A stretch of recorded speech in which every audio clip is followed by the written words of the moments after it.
Part 3 बस की यात्रा हरिशंकर परसाई द्वारा लिखित एक व्यंग्यात्मक कहानी है। इसमें लेखक ने यह बताना चाहा है कि किस प्रकार पुरानी और खराब हालत की बसें सड़कों पर चलती है।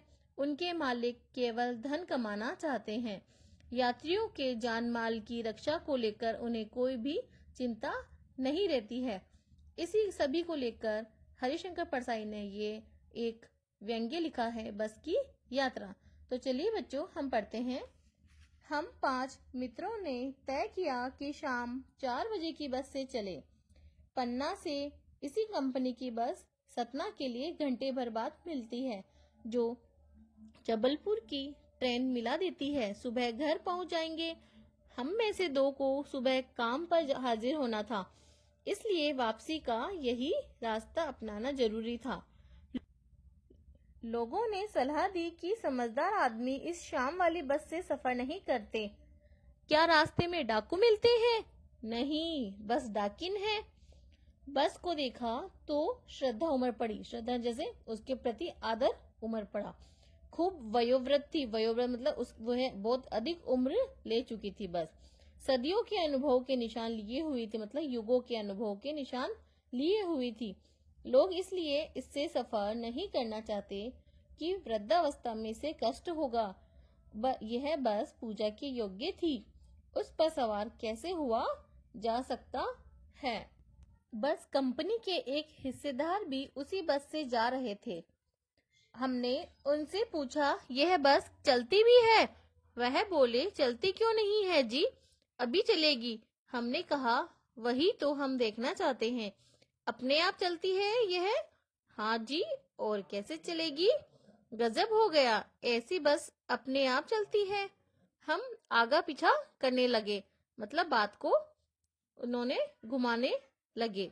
डॉक्टर मित्र ने कहा, डरो मत, चलो, बस अनुभवी है। नई नवेली बसों से ज्यादा विश्वसनीय है। हमें बेटों की तरह प्यार से गोद में लेकर चलेगी। हम बैठ गए। जो छोड़ने आए थे वे इस तरह देख रहे थे जैसे अंतिम विदा दे रहे हो। उनकी आंखें कह रही थी, आना जाना तो लगा ही रहता है, आया है सो जाएगा। राजा रंक फकीर। आदमी को कूच करने के लिए एक निमित्त चाहिए। निमित्त मतलब एक साधन चाहिए। इंजन सचमुच स्टार्ट हो गया था, ऐसा जैसे सारी बस ही इंजन है और हम इंजन के भीतर बैठे हैं, यानी कि बहुत आवाज कर रहा था। कांच बहुत कम बचे थे। जो बचे थे उनसे हमें बचना था। हम फौरन खिड़की से दूर सरक गए। इंजन चल रहा था। हमें लग रहा था कि हमारी सीट के नीचे ही इंजन है।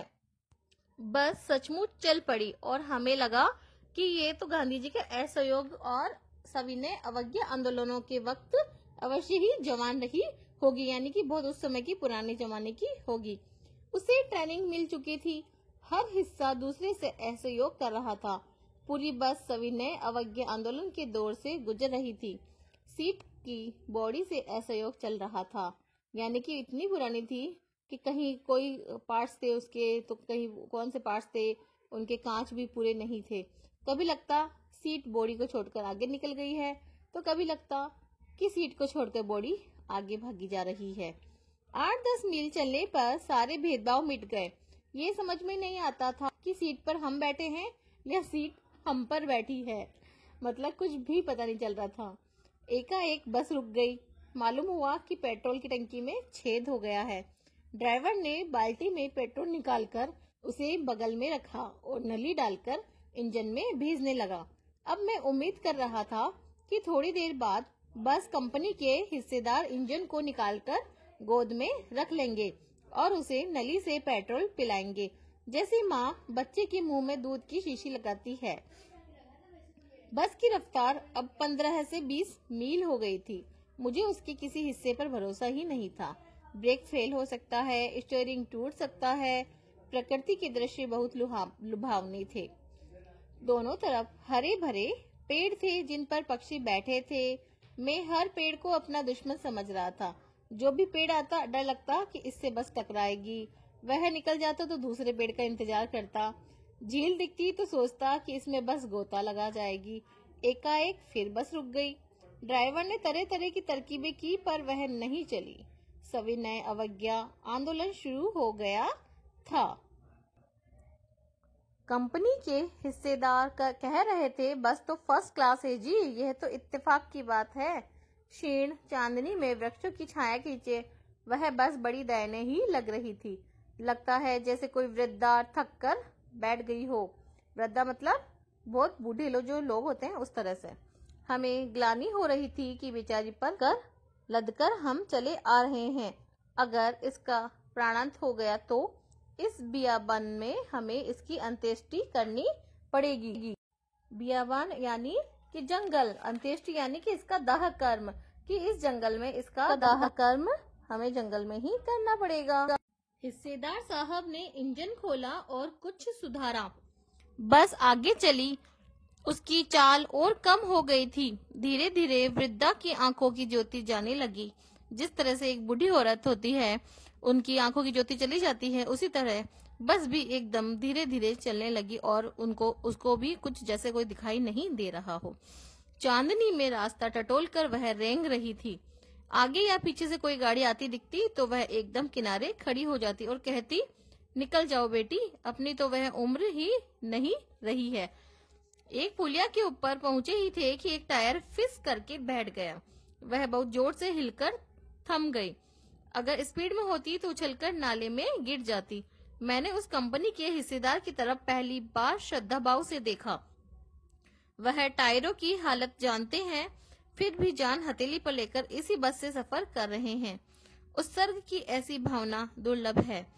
सोचा, इस आदमी के साहस और बलिदान भावना का सही उपयोग नहीं हो रहा है। इसे तो किसी क्रांतिकारी आंदोलन का नेता होना चाहिए। अगर बस नाले में गिर पड़ती और हम सब मर जाते तो देवता बाहें पसारे उसका इंतजार करते। कहते, वह महान आदमी आ रहा है जिसने एक टायर के लिए प्राण दे दिए। मर गया पर टायर नहीं बदला। दूसरा घिसा टायर लगाकर बस फिर चली। अब हमने वक्त पर पन्ना पहुंचने की उम्मीद छोड़ दी थी। पन्ना एक गांव का नाम है। पन्ना कभी भी पहुंचने की उम्मीद छोड़ दी थी। पन्ना क्या कभी भी पहुंचने की उम्मीद छोड़ दी थी।